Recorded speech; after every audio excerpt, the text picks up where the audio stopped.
Good day mga katek at mga ka-DIY. So for today's vlog, meron tayong gagawin na Yamaha keyboard. Na problema guys ay wala siyang power. So papakita ko sa inyo guys.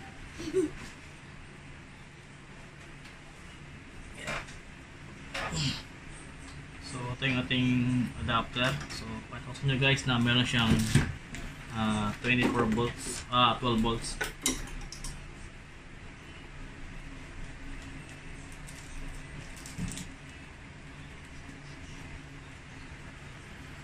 Ayan. So, meron tayong reading na ayan, 12 volts. Ano nakita guys? So, 12 volts tayo. Pwede siyang i-connect sa ating keyboard and then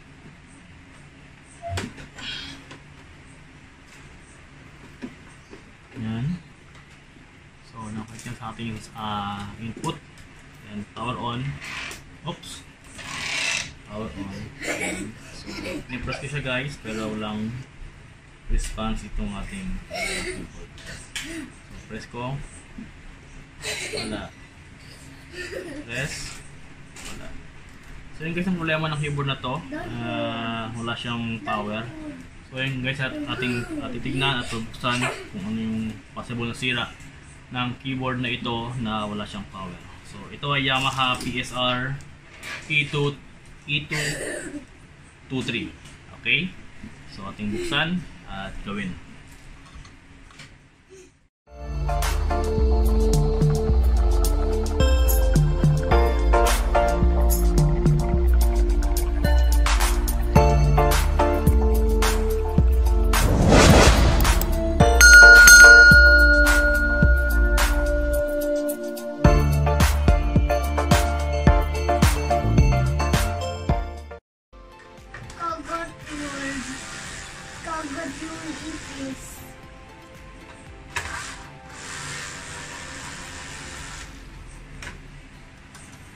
Guys, siya mga screw. Ano di siya dito.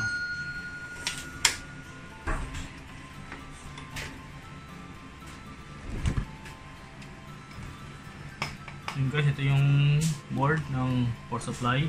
At ito tayo guys magpo-focus. So meron tayo ditong diode. So ang ating connect ay ayun na. So parang ito ay na-repair na rin. May mga hinang na rin dito.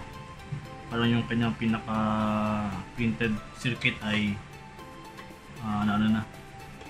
natuklap na, kaya mukhang ito ay na-repair na rin. So check natin. So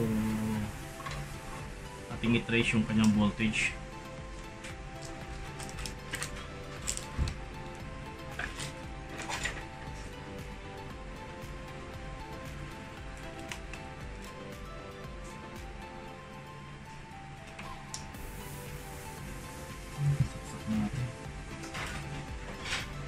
Saksak.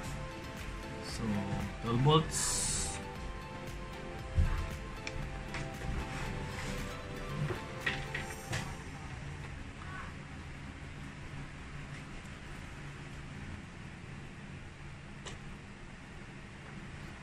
Okay, meron tayong 12 volts. So okay lang i-trace guys itong pinaka-circuit niya dito muna. I-trace yung kanyang line. Ayan. So diode, pumasang diode. Pagpas ang diode ay 12 volts. Okay. Yung 12 volts niya. Okay, may 12 volts siya tayo dito. Okay. Gumawa siya ng transistor. Meron siyang 12 volts. Lumabas siya, mayroon siyang 12 volts sa gitna. May 12 volts din tayo. 10 volts na lang. Okay, 10 volts. Yan. So ito siya. Okay.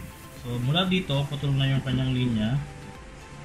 So tingnan dito kung ano yung susunod pumunta itong pinaka dulo nito.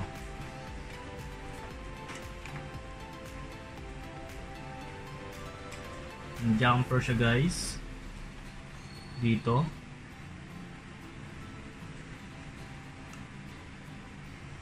Ayun. So ito guys ito ay end ng ng linya niya ng 12 volts. Pumunta siya dito sa jumper niya. Pero nung pagtawid ng jumper ay wala tayong nare-read. Ayun. So tayo ay naka-auto, bali yung kanyang nare-read ay resistance, dapat ay 12 volts. Ayun. So 9. So, dapat 10 pala, dapat 10 dito. Kasi lumabas siya ng transistor, naging 10 volts siya. So ito yung dulo ng 10 volts. Tumaan ng jumper, wala. So ating i-check guys yung jumper neto. So ito guys yung sabi ko sa inyo guys, para nakita nyo pa rin. So sa gitna ng transistor na ito ay meron siyang ayan, 9 volts.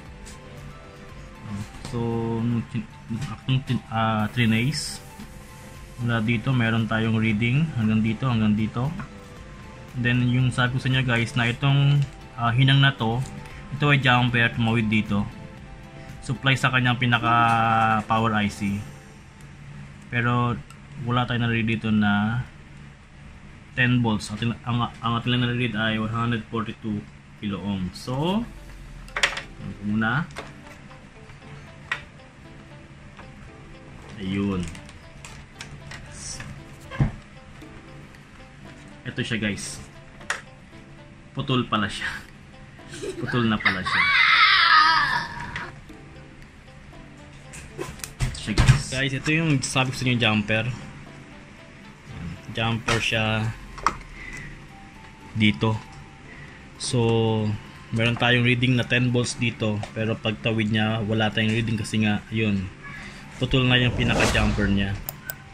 So dapat ay susupply siya dito sa IC natin, power IC nito. Pero problema, ayun, putol na siya. So yun guys, ito yung ating jumper na kakabit. So yung ginawa guys, kailangan bumili sa shop. Yung mga jumper naman sa mga lumang board, gaya ng mga TV, kaya kahit wire, pwede yan guys. Walang issue yan.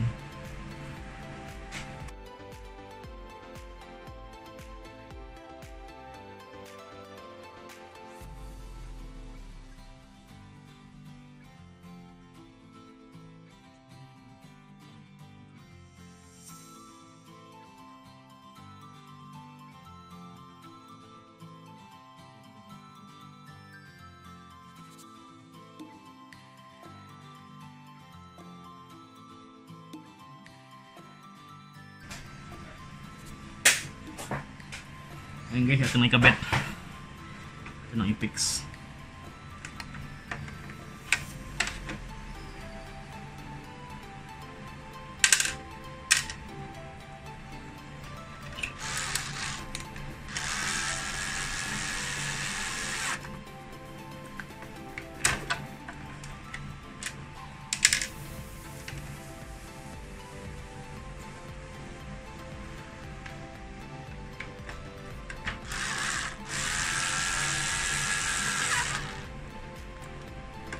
Guys, atin na yung ating ginawang keyboard.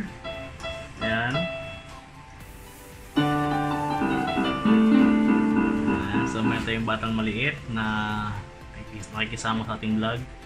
So yun guys, from no power ay nagka-power na. So simple lang guys yung ating ginawa na repair. Nagpagdan tayo ng jumper kasi naputol yung kanyang jumper, and so yun nga, nag-okay na yung ating keyboard. So yun guys, kung gusto nyo guys yung ating video ngayon, kindly like, share, and subscribe para sa mga bagong videos and updates natin gagawin sa ating YouTube channel na ito. Okay guys, God bless mga kabuting-ting.